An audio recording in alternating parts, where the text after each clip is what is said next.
Clash au sommet de l'État sénégalais. Ce vendredi à l'Assemblée nationale, Ousmane Sonko a publiquement contredit le président Diomaye Faye sur les fonds politiques. Le Premier ministre affirme que le chef de l'État a fait une erreur et réclame un contrôle strict de ces fonds, comme en France. Sonko rappelle que depuis 2014, son camp promet la transparence totale et refuse que l'argent public échappe au contrôle. Alerte. Alerte au peuple sénégalais pour ce qui est en train de se passer à l'Assemblée nationale si le processus n'est pas arrêté et immédiatement arrêté. Mesdames et messieurs, arrêtez tout ce que vous faites. Posez votre téléphone, fermez vos applications, éteignez tout ce qui peut vous distraire. Parce que ce que je m'apprête à vous raconter, aucune fiction africaine n'aurait osé l'écrire. Aucun scénariste, aussi talentueux soit-il, n'aurait eu l'audace de construire une intrigue aussi vertigineuse, aussi brutale, aussi humaine dans ses contradictions les plus profondes. Ce qui se passe ce matin au Sénégal n'est pas une crise politique ordinaire. Ce n'est pas un simple remaniement gouvernemental comme l'Afrique en a connu des dizaines. Ce n'est pas une énième querelle entre deux égos surdimensionnés qui se disputent les privilèges du pouvoir. Non.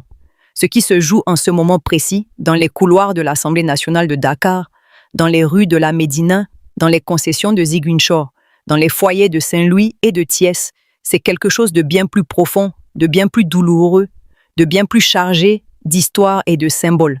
C'est la question de savoir à qui appartient une révolution. Et cette question, mesdames et messieurs, n'a jamais de réponse simple. Elle déchire, elle divise, elle brûle tout ce qu'elle touche. Revenons en arrière. Pas très loin. Juste assez pour comprendre le poids de ce moment. Mars 2024. Le Sénégal brûle.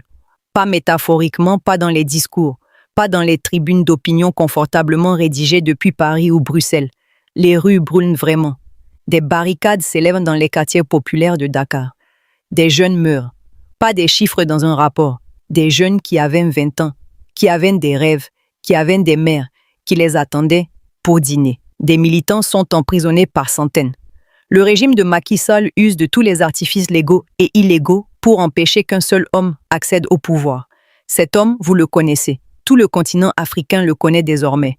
Ousmane Sonko, leader charismatique, tribune populaire absolue, figure de proue d'une génération entière qui en a assez. Assez de la corruption systémique. Assez du néocolonialisme habillé en partenariat de développement. Assez des promesses non tenues par des élites qui envoient leurs enfants étudier à Paris pendant que la jeunesse sénégalaise rêve de traverser la Méditerranée sur des pirogues de fortune. Sonko incarne quelque chose de rare en politique africaine contemporaine. Une colère authentique, non fabriquée, non marketée, transformée en projet politique cohérent et documenté. Et c'est précisément pour cela qu'il est dangereux pour le système. Et c'est précisément pour cela que le système veut l'éliminer à tout prix. Les tribunaux lui ferment la porte de la présidentielle. Mais Pastef a un autre homme. Un homme que beaucoup de Sénégalais découvrent alors à peine. Bassirou Diomaye Faye. Discret, sobre, honnête selon ceux qui le côtoient. Un homme sans l'électricité de Sonko. Sans cette capacité à enflammer une foule en 3 phrases, mais avec quelque chose que les Sénégalais apprécient profondément. La rigueur, l'intégrité apparente, la solidité tranquille, de celui qui ne cherche pas les projecteurs. Et le slogan résume tout avec une économie de mots redoutable. Jomo Sonko. Sonko Jomo. Si tu votes pour lui, tu votes pour nous.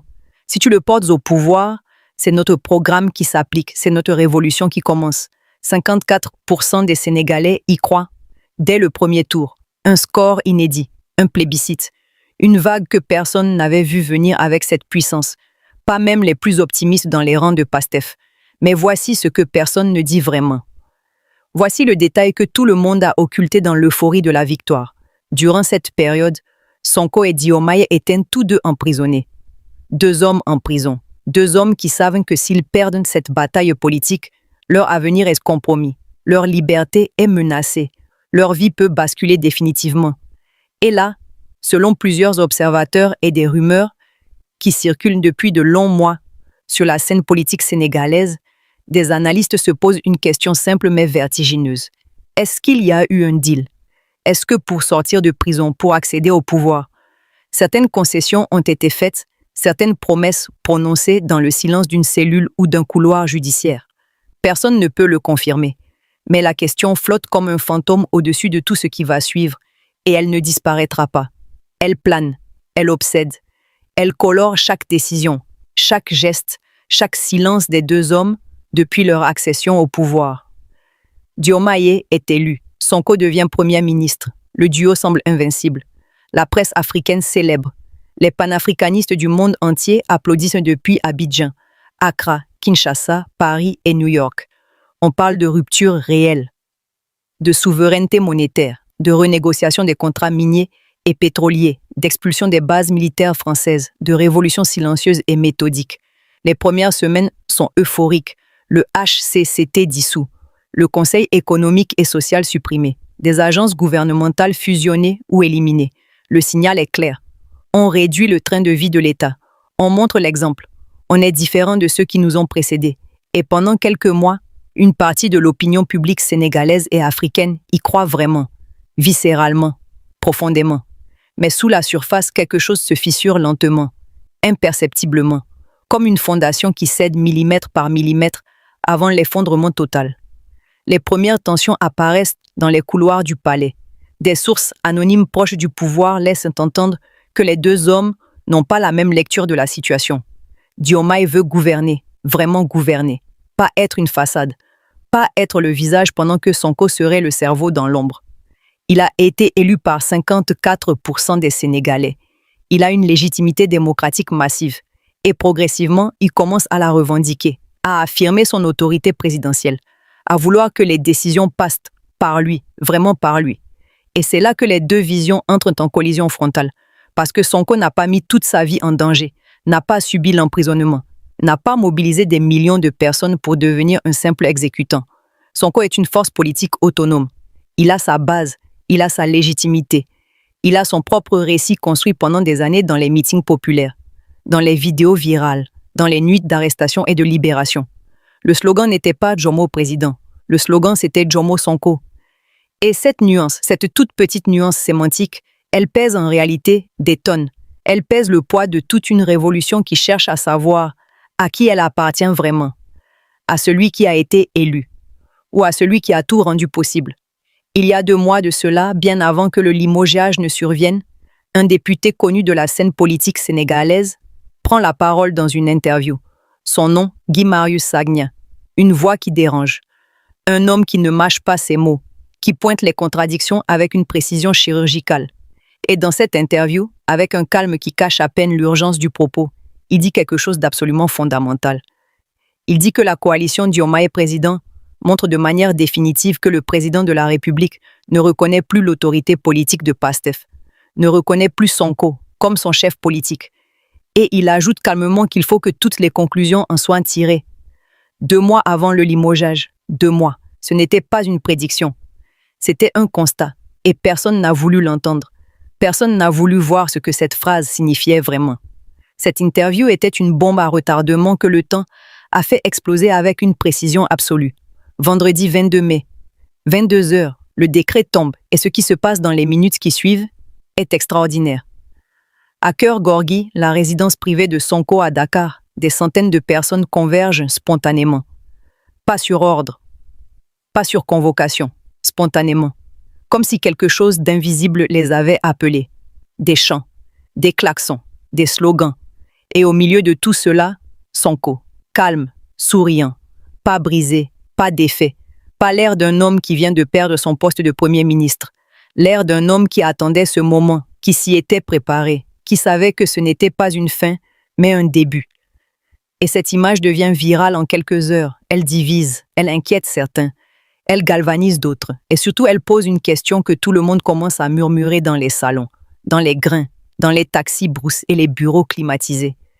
Est-ce que Sonko vient vraiment d'être affaibli? Ou est-ce qu'il vient d'être libéré? Le lendemain, les premières démissions arrivent. Des directeurs généraux proches de Sonko quittent leur poste public par solidarité. Khadija Maïmouna Diop démissionne. D'autres suivent, et le message est cristallin pour qui sait lire. L'entourage de Sonko ne se regroupe pas autour du palais présidentiel. Il se regroupe autour de lui, de sa personne, de son projet. C'est un mouvement de reconsolidation politique qui s'opère à une vitesse stupéfiante. En 24 heures, Ousmane Sonko est passé de Premier ministre limogé à chef de file d'une opposition institutionnelle avec des troupes, une base et une légitimité populaire totalement intactes. Dimanche, le bureau de l'Assemblée nationale se réunit en urgence. La réintégration de Sonko comme député est validée. Il retrouve son siège parlementaire. Et simultanément, El Malik Ndiaye, le président de l'Assemblée, dépose sa démission de la présidence. Il libère le fauteuil. Pour qui? La question est rhétorique. Tout le monde connaît la réponse. La conférence des présidents arrête le calendrier. Mardi 26 mai, 9 h du matin, élection du nouveau président de l'Assemblée nationale. En 72 heures, Sonko est passé de limogé à potentiel deuxième personnage de l'État sénégalais. Et maintenant, mesdames et messieurs, imaginez la scène. Imaginez-la vraiment. Fermez les yeux une seconde et construisez cette image dans votre tête. Diomaye Faye, président de la République, élu par 54% des Sénégalais, assis dans son palais de la République. En face de lui, institutionnellement, constitutionnellement, légalement, Ousmane Sonko, celui qu'il vient de renvoyer, président de l'Assemblée nationale, deuxième personnage de l'État, pas troisième, deuxième. Depuis ce fauteuil, c'est Sonko qui fixe l'ordre du jour législatif. C'est Sonko qui décide quelle loi passe, à quel moment, dans quelle forme. Tout gouvernement nommé par Diomaye devra présenter sa politique générale devant l'Assemblée de Sonko. Et PASTEF détient 130 sièges sur 165. Une majorité écrasante absolue, sans appel. Si ce groupe vote contre le prochain Premier ministre nommé par Diomaye, ce gouvernement est obligé de démissionner. L'article 86 de la Constitution sénégalaise ne laisse aucune ambiguïté là-dessus. Ce que cela signifie concrètement, c'est que Diomaye ne peut pas nommer un Premier ministre sans l'accord tacite ou explicite de Sonko. Sinon, ce Premier ministre sera balayé comme une feuille morte par le vent de l'hivernage. Imaginez la tension de ce face-à-face institutionnel. Imaginez le silence dans cette salle. Imaginez le poids de chaque mot, de chaque vote, de chaque regard échangé entre les deux camps. Un exécutif qui veut gouverner, un législatif tenu par celui qu'il vient de chasser, deux légitimités, une seule république, et entre les deux, un peuple qui regarde, qui attend, qui espère encore malgré tout, qui commence aussi à ressentir cette lassitude sourde, cette fatigue profonde de ceux qui ont tout donné pour une promesse et qui voient cette promesse se fissurer sous leurs yeux. Parce que derrière toute cette mécanique politique froide, derrière tous ces calculs et ces stratégies et ces décrets, il y a des visages, il y a des noms, il y a plus de 60 martyrs tombés dans les rues du Sénégal pour que quelque chose change vraiment. Des centaines de personnes rendues handicapées à vie lors des manifestations. Des milliers de détenus politiques sous l'Ancien Régime. Ces gens-là n'ont pas sacrifié ce qu'ils ont sacrifié pour regarder deux hommes se disputer un fauteuil. Ils ont sacrifié ce qu'ils ont sacrifié pour qu'un autre Sénégal soit possible, pour que leurs enfants vivent dans un pays qui leur appartient vraiment. Et si cette crise se transforme en guerre d'ego, c'est leur sacrifice qui sera trahi. Et ça, c'est la seule véritable trahison qui compte vraiment. Alors voici la révélation que tout le monde esquive. La réforme du code électoral d'avril 2026 a rouvert la porte à une candidature présidentielle de Sonko pour 2029. Gouverner l'Assemblée pendant 3 ans face à un exécutif de Diomaye, progressivement affaibli, c'est construire sa victoire de chaque jour que Dieu fait, en direct devant tout le Sénégal et devant tout le continent africain. Ce n'est pas un lot de consolation, c'est un tremplin magistralement positionné. Libéré des contraintes du gouvernement, libéré de la responsabilité des résultats économiques difficiles, libéré de la nécessité de défendre des décisions impopulaires, repositionné comme l'homme du peuple, trahi par le pouvoir, revenu pour achever ce que la révolution a commencé. C'est un récit puissant, peut-être très trop puissant pour être une simple coïncidence. Alors posons la vraie question, celle que tout le monde évite, celle qui brûle les lèvres de chaque analyste, de chaque journaliste, de chaque citoyen sénégalais qui suit cette histoire avec les yeux grands ouverts. Est-ce que Sonko a été limogé? Ou est-ce qu'il s'est laissé limoger? Est-ce que Diomaye a pris le dessus? Ou est-ce qu'il vient de faire exactement ce que l'autre voulait qu'il fasse? Dans les jeux de pouvoir africains, dans les jeux de pouvoir tout court, les apparences mentent toujours. Et ceux qui gagnent vraiment ne sont pas toujours ceux qui ont l'air de gagner. Parce que dans la politique, comme aux échecs, la pièce qui semble sacrifiée est parfois la pièce qui gagne la partie. Ce mardi 26 mai, à 9 h du matin, l'Assemblée nationale sénégalaise vote. Et ce vote n'est pas simplement un vote pour élire un président de chambre parlementaire. C'est un vote sur la direction que prend cette révolution.